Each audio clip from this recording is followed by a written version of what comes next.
आणि त्याच्या वस्तूंचं तिथं संग्रहालय आहे. मराठीत त्याला म्युझियम असं म्हणतात, कारण सध्या मराठी म्युझियम मध्येच आहे. आम्ही तिथे गेलो, तिथे त्याच्या सगळ्या वापरातल्या वस्तू ठेवलेल्या होत्या. त्याच्यात एक मूर्ती माझ्या पाहण्यात आली, ती पितळी मूर्ती होती. त्या पितळी मूर्तीचं वैशिष्ट्य असं होतं, ते युग्म होतं, कपल होतं, दाम्पत्य होतं, जोडी होती, स्त्री पुरुष होते. स्त्री उभी आहे, पुरुष उभा आहे. त्यातल्या स्त्रीने त्या पुरुषाला अशी मिठी मारलेली आहे. राम महाराज अशी ती मूर्ती पाहिली आहे. आम्ही त्या गाईडला विचारलं, व्हॉट्स द मिनिंग ऑफ दिस, याचा अर्थ काय होतो? ते म्हणाले, Maugham please see the bottom, त्याच्या खाली बघा ना काय आहे. आम्ही पाहिलं, ती जी स्त्रीची मूर्ती होती ना, त्याच्या खाली लिहिलं होतं कंपेशन, आणि जी पुरुषाची मूर्ती दिलेली होती त्याच्या खाली लिहिलं होतं विजडम. पुरुषाच्या मूर्ती खाली लिहिलंय विजडम आणि स्त्रीच्या मूर्ती खाली लिहिलंय कंपेशन. विजडम या शब्दाचा अर्थ होतो शहाणपणा आणि कंपेशन या शब्दाचा अर्थ होतो करुणा. मी त्याला विचारलं, या सगळ्याचा संदेश काय? संदेश कळला पाहिजे, संदेश कळला पाहिजे, तर आपलं इथं येणं सार्थक आहे. संदेशन काय ते झालं पाहिजे.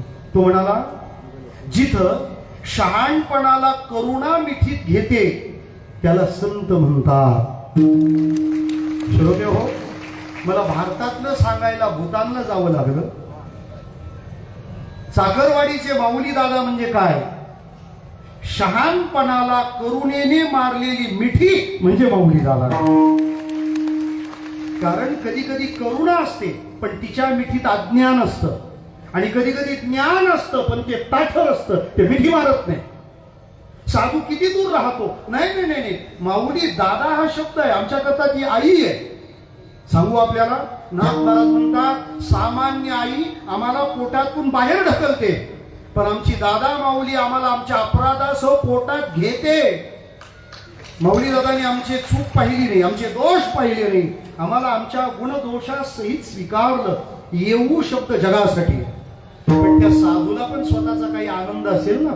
महाराज म्हणतात, आम्ही देवासाठी येऊ, आम्ही जगासाठी येऊ, पण आज आम्ही उपजोनी या पुढे येऊ.